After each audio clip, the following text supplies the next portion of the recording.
बिस्मिल्लाहिर्रहमानिर्रहीम। अस्सलामु अलैकुम व्यूअर्स। आज मैं आपको परिंदों की फ़ौज के बारे में बताऊंगा जिनको अल्लाह ताला ने अपने घर की हिफाजत के लिए भेजा था। और अब्राहा की 60,000 फौज और उसके जंगी बदमस्त हाथियों की फौज का इबरतनाक अंजाम भी बताऊंगा। व्यूअर्स, यमन के शाही हबशा नजाशी की तरफ से अब्राहा हाकिम था। ये वो नजाशी नहीं था जिसके पास नबी सल्लल्लाहु अलैहि वसल्लम के सहाबे कराम ने हिजरत की, बल्कि उसके वालिद नजाशी ने यमन का कुछ इलाका फतह किया हुआ था, जिस पर उसने अब्राहा को अपना हाकिम बनाकर भेजा हुआ था।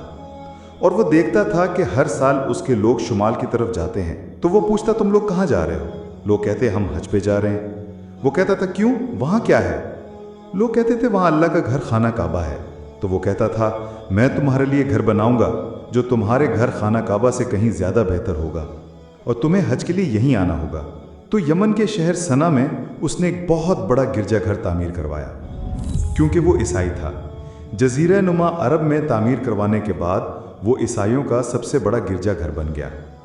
वो लोगों से कहता था, शुमाल में खाना काबा जाने के बजाय तुम सब यहाँ आओ। शुमाल में खाना काबा की बजाय वो चाहता था कि वहाँ मेला लग जाए, लोग इबादत करें और साथ में वहाँ कारोबार भी करें।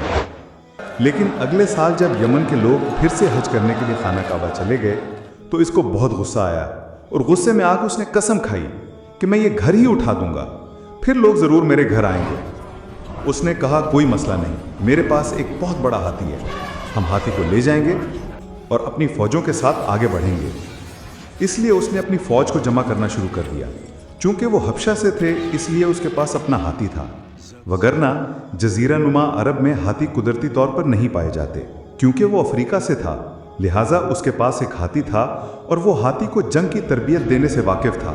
जब वो अपनी फ़ौज के साथ खाना काबा की तरफ रवाना हुआ, कुछ रवायात में आता है कि उसके पास 8 हाथी थे, लेकिन कुछ रवायात में हाथी की तादाद 20 भी बताई गई है। लेकिन बेशतर रवायात कहती हैं कि सिर्फ एक बड़ा हाथी था और बाकी तमाम ऊँट वगैरह थे। कुछ मौरखीन कहते हैं कि ये बहुत से हाथियों की फौज थी, लेकिन हम कुरान मजीद में देखें तो इधर सिर्फ एक हाथी का जिक्र है, अल फील, मतलब एक हाथी।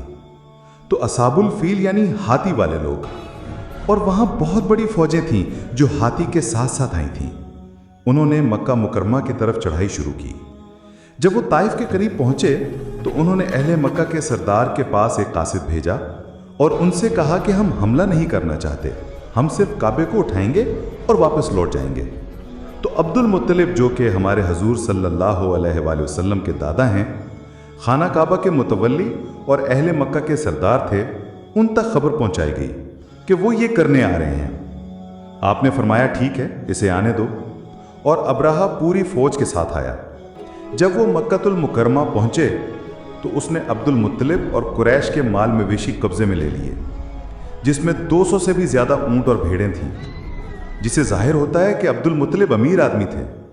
और अब्दुल मुत्तलिब ने उनके एक आदमी को फरमाया, अगर तुम काबा उठा सकते हो तो उठा के दिखाओ, लेकिन हमारे ऊँट हमें वापस चाहिए। तो वो आदमी आपको अब्राहा के पास ले गया। अब्दुल मुत्तलिब की शख्सियत बहुत ज़बरदस्त थी। आप बहुत रोबदार आदमी थे। आप इतनी रोबदार शख्सियत के मालिक थे कि आपको देखते ही पता चल जाता कि आप सरदार हैं। लिहाजा कहा जाता है, आप जैसे ही खैमे में दाखिल हुए तो अब्राहा आपकी शख्सियत को देखकर इतना मुतासिर हुआ कि वो अपने तख्त से ताज़ीमन खड़ा हो गया और कहने लगा कि मुझे आप लोगों से ज़ाती कोई मसला नहीं, बस आप इस शहर से चले जाएं ताकि मैं आपकी इबादत गाह को उठा दूं। अब्राहा की बात सुनकर अब्दुल मुत्तलिब फरमाया, मैं आपसे काबे के बारे में बात करने नहीं आया हूँ, बल्कि मैं आपसे अपने ऊँटों के बारे में बात करने आया हूँ। अब्दुल मुत्तलिब की बात सुनकर अब्राहा हैरान और परेशान हो गया और उसने कहा कि मैं तुम्हारे मुकद्दस घर को ढाने आया हूँ और तुम मुझसे अपने ऊँटों के बारे में बात करने आए हो। अब्राहा ने सोचा कि शायद अब्दुल मुत्तलिब अपने काबा के बारे में बहस करने वाले हैं और इसलिए वो आपकी ताज़ीम कर रहा था। और फिर जब आपने अपने ऊँटों का मुतालबा किया तो उसने कहा, मैंने आपके लिए तमाम एहतराम खो दिया। फिर अब्दुल मुत्तलिब ने ज़बरदस्त जवाब दिया जो दिल से सुनने वाला है। अब्दुल मुत्तलिब ने फरमाया, काबे का एक मालिक है जो इसकी हिफाजत फरमाएगा और ऊँटों का मालिक मैं हूँ, तो इनकी हिफाजत का जिम्मा मेरा है।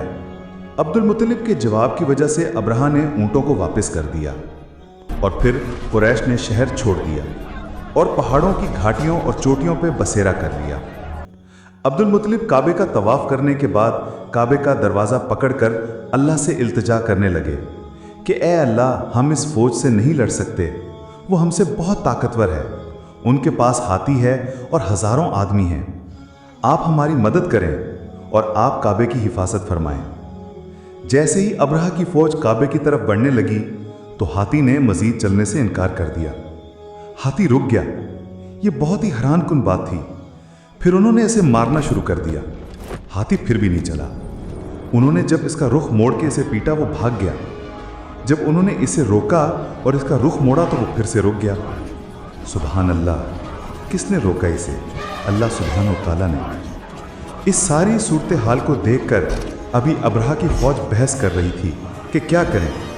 इतने में आसमान से बहुत सारे परिंदे नमूदार हो गए। इन परिंदों में से हर एक के पास 3-3 कंकरियां थीं।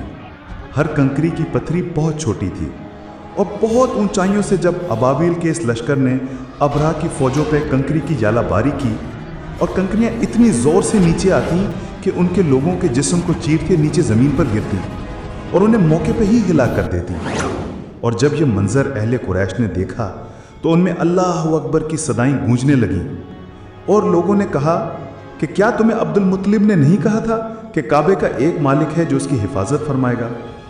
व्यूअर्स, इस दिन से लेके आज तक खाना काबा की हिफाजत अल्लाह सुब्हानो ताला फरमा रहे हैं और ये नया अजाब अल्लाह सुब्हानो ताला का भेजा हुआ था। क्या आपने नहीं देखा कि आपके रब ने हाथी वालों के साथ क्या किया? क्या अल्लाह ताला ने उनकी तमाम तदाबीर को नाकाम नहीं बना दिया? और ये इस तरह हुआ कि अल्लाह ताला ने उन पर झुंड के झुंड परिंदे भेजे जो उन पर ऊपर से पथरीली कंकरियां फेंकते थे। फिर उनको अल्लाह ताला ने खाए हुए भूसे की तरह पामाल कर दिया। तो व्यूअर्स, इनमें से कुछ जख्मी हो गए और वापस चले गए और उन्हें एक बीमारी ने आ घेरा। अब्रहा खुद मुश्किल से घिरता पड़ता वापस पहुंचा और अजाब इलाही का शिकार हो गया और वो यमन में मरा। व्यूअर्स, ये वाक़या हजूर सल्लल्लाहु अलैहि वसल्लम की पैदाइश से कुछ अरसा पहले का था। यानी आप सल्लल्लाहु अलैहि वसल्लम की पैदाइश इसी सन में हुई जिस सन में ये वाक़या हुआ। तो व्यूअर्स, मेरी दुआ है कि अल्लाह ताला हमें दुनिया और आखिरत के हर अजाब से बचाए और हमें अपना बरगुज़ीदा बंदा बनाए। आमीन। आपको मेरी आज की वीडियो पसंद आई होगी तो मेरी वीडियो को लाइक करना और मेरे चैनल को सब्सक्राइब करना मत भूलिएगा। मिलते हैं इंशाल्लाह नेक्स्ट वीडियो में। अल्लाह हाफिज़।